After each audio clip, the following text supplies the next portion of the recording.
नमस्कार। आप सभी का मेरा YouTube चैनल पर बहुत स्वागत है। मेरा नाम है शेफ विजय और आज हम आपके लिए मैं एक अलग सा वीडियो लेके आया हूं जिसके थ्रू आपको अपनी इंडस्ट्री के अंदर डेवलप करने का एक इजी फॉर्मूला लेके आया हूं। आपको उन मैं जो फॉर्मूले हैं उन फॉर्मूलों को मैं बहुत आसान तरीके से आपको समझाऊंगा कि कैसे अपनी इंडस्ट्री के अंदर अपने गोल्स को अचीव करना है। तो आइए जानते हैं वो फॉर्मूले क्या हैं। सबसे पहले हम बात करेंगे कम्युनिकेशन की। कम्युनिकेशन एक ऐसी चीज है जिसके बगैर आप सिर्फ होटल इंडस्ट्री नहीं, किसी भी फील्ड में अगर आप लोग हैं तो आपको उस इंडस्ट्री के टॉप में पहुंचने का मौका नहीं मिल सकता है। तो सबसे पहले अगर आपको कोई भी काम करना है, किसी भी फील्ड में जाना है, स्पेशली प्राइवेट फील्ड में आप लोग काम कर रहे हैं, तो आपको कम्युनिकेशन पे काम करना ही करना है। और जब हम बात करते हैं हॉस्पिटैलिटी की, तो वहां पर तो कम्युनिकेशन ही सब कुछ है। और कम्युनिकेशन क्या होते हैं, कितनी तरह के होते हैं कम्युनिकेशन, और भी काफी सारे तरह के हो सकते हैं। जैसे कि जो लोग गूंगे बहरे लोग हैं, राइट, जो जिन अपनी बात को बोल नहीं पाते हैं, तो उनका कम्युनिकेशन का तरीका हो सकता है कि वो उन्होंने हाथ के इशारों से बात करनी है। बट यहाँ पर हमें उन चीज़ों की जरूरत तो नहीं है। हमें बेसिक तौर पर दो तरह की कम्युनिकेशन की जरूरत है इस इंडस्ट्री को अचीव करने के लिए। पहला है वर्बल कम्युनिकेशन।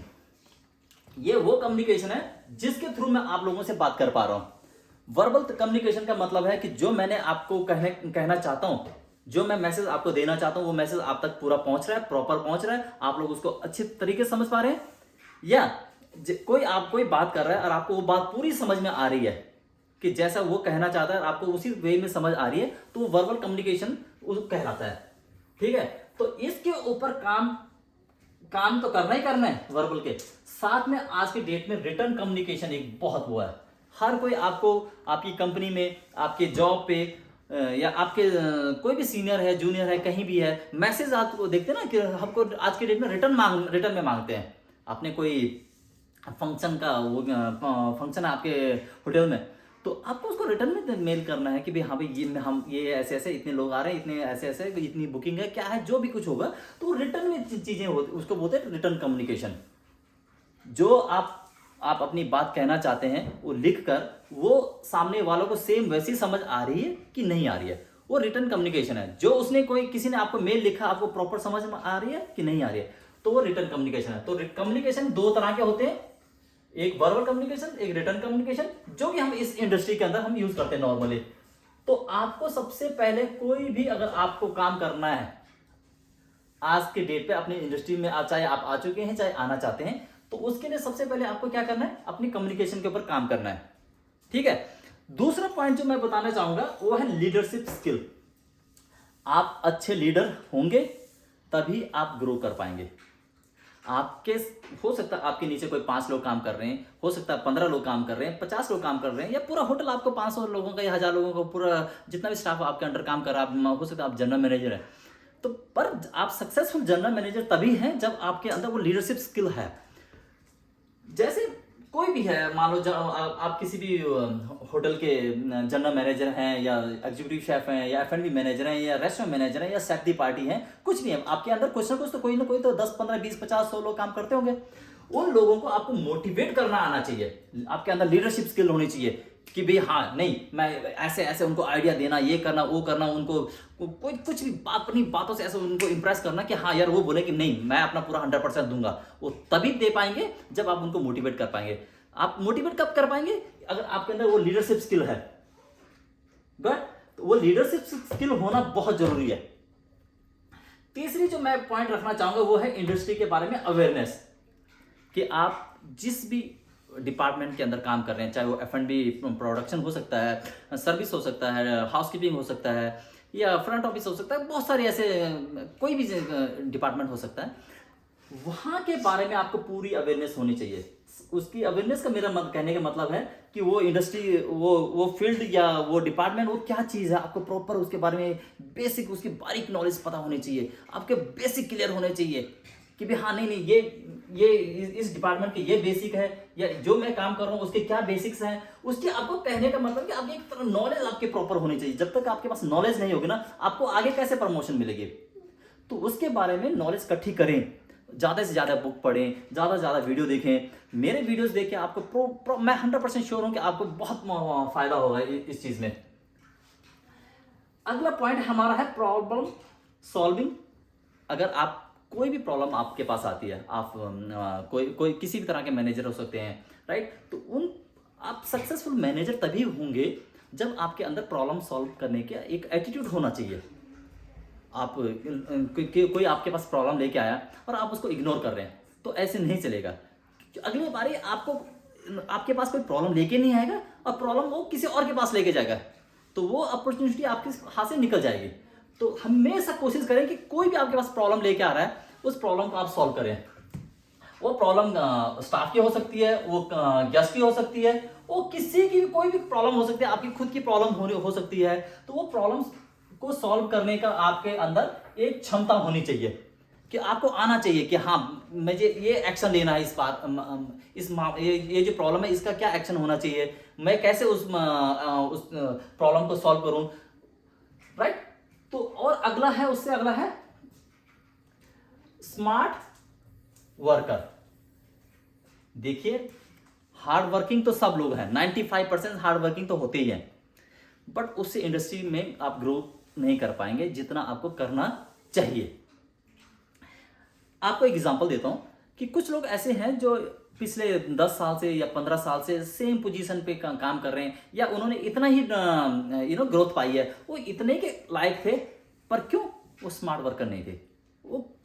वो हार्ड वर्किंग है, वो हार्ड वर्किंग से काम नहीं चलना है, आपको स्मार्ट वर्कर होना पड़ेगा। आप कोई भी काम कर रहे हैं तो वो काम आपने किया, वो आपके बॉस को पता होना चाहिए कि हाँ भाई, इस फला बंदे ने ये काम किया है, राइट? तभी तो आप लाइन और लाइट में आ पाएंगे। अगर आप लाइन और लाइट में नहीं आ रहे हैं तो वहां आपको प्रॉब्लम क्या होगा कि आप एक गधे की तरह काम कर रहे हैं, और वो मैं बिल्कुल ही नहीं चाहूंगा आपसे। मैं चाहूंगा कि आप एक स्मार्ट वर्कर बने। स्मार्ट वर्कर होना बहुत ज्यादा जरूरी है। उससे अगला जो बहुत बड़ा पॉइंट है वो है कनेक्शन। ये जो पॉइंट है, इस पॉइंट के बारे में नॉर्मली लोग बात नहीं करते हैं। इसके बारे में बात करना सबसे ज्यादा जरूरी मैं मानता हूं। जो कनेक्शन है वो बहुत ज्यादा आपको इंडस्ट्री में ग्रो करने के काम आएंगे आपको मैं बताता हूं कैसे। देखो, आपके कनेक्शन कैसे हो सकते हैं। आपकी सबसे पहले जहां आप काम कर रहे हैं, वहां पर जो लोग हैं उनके साथ आपकी बॉन्डिंग बहुत अच्छी होनी चाहिए। न जाने कौन सा बंदा आपके कब काम आएगा। आप ऐसे सोच रहे हैं कि ये मेरे से पोजीशन में नीचे है या मेरे से ज्यादा ऊपर है, ऐसा नहीं है। आप उनके साथ, सबके साथ मिलजुल के रहें, उनके साथ एक अच्छी बॉन्डिंग रहेंगे, एक दोस्त के तौर पे रहें या एक एज अ मैनेजर या कुछ भी, किसी भी तरह के आपके वहां पर पोजीशन हो सकती है, पर उनके साथ आपके बॉन्डिंग बहुत जरूरी है होनी अच्छी। दूसरी चीज के बॉन्डिंग में है कनेक्शन के अंदर, दूसरे रिकमेंडेशन। आप कहीं जॉब करने के लिए जाते हैं तो आपको कोई रेकमेंड करके भेजता है, तो वो आपके लिए एक अलग इफेक्ट होगा। आपको जॉब पाने के लिए, आपको तरक्की करने के लिए बहुत इजी हो जाएगा, राइट? तो रेकमेंडेशन बहुत ज्यादा जरूरी है। रेकमेंडेशन के बगैर आप अपना जो मोटिव है उसको शायद अचीव नहीं कर पाएंगे। आपको रेकमेंड कोई आपका हो सकता है, आपके डिपार्टमेंट से कोई आपको रेकमेंड कर रहा है अगली पोजीशन के लिए, राइट? तो वो बहुत जरूरी है। उससे अगला वो है पॉइंट है सोशल मीडिया। मीन्स कि ये रेकमेंडेशन के अंदर ही मैं बात कर रहा हूं कि सोशल मीडिया तीसरा जो चीज है, आप हमेशा इसमें सोशल मीडिया से कनेक्ट रहें। जब आप इनके साथ यहां पर कनेक्ट रहेंगे तो आपके जितने भी कोलीग रहे होंगे, पहले रहे हों या आने वाले टाइम में होंगे, जो भी कोई होंगे, वो उनके साथ सोशल मीडिया के साथ कनेक्ट रहें, सो दैट कि कभी भी आपको किसी की जरूरत पड़े तो आप उनके साथ टच में आ सकते हैं। देखो, सबका फोन नंबर रखना तो ईजी नहीं है। हो सकता है आप किसी शहर में काम कर रहे हैं, आज बॉम्बे में काम कर रहे हैं, कल कहीं और किसी दिल्ली में काम कर रहे हैं, परसों किसी और शहर में काम कर रहे होंगे, तो सबका आप फोन नंबर तो नहीं रख पाएंगे, पर आप सोशल मीडिया के थ्रू उनके साथ कनेक्ट रहें, सो दैट आप वहां हर किसी के साथ अपने रीच में रहें। मतलब कहने का यही है।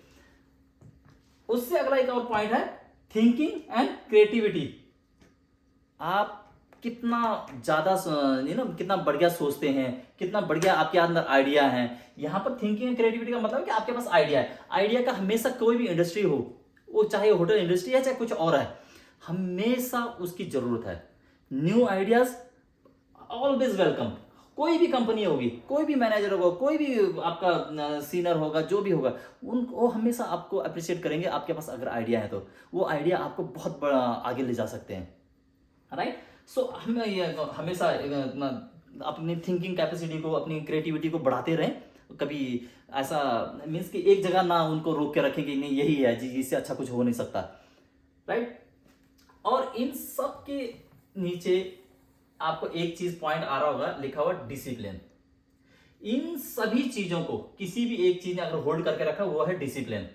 डिसिप्लिन के बगैर आप किसी भी इंडस्ट्री में, आप अपने घर में भी हो या अपने अपने सर्कल में हो, अगर वहां आप डिसिप्लिन के साथ नहीं रह रहे हैं तो आप ग्रोथ तो क्या, आप एक अच्छे इंसान भी नहीं हो सकते हैं, राइट। सो डिसिप्लिन के साथ काम करना, उसके साथ डिसिप्लिन के साथ रहना, वो बहुत ज्यादा जरूरी है। अच्छा, डिसिप्लिन का मैं क्या आपको एक और चीज बता देता हूं। जैसे ये डिसिप्लिन है, राइट, तो इसमें डी, जैसे मान लो कि अल्फाबेट्स, और अल्फाबेट्स के अंदर वो मान लो कि चौथे नंबर पे आता हो या 5वें पे आता है, जैसे एल कोई 19वें, कोई 15वें, कोई भी नंबर पे आपने इसको कैलकुलेट करके देखना।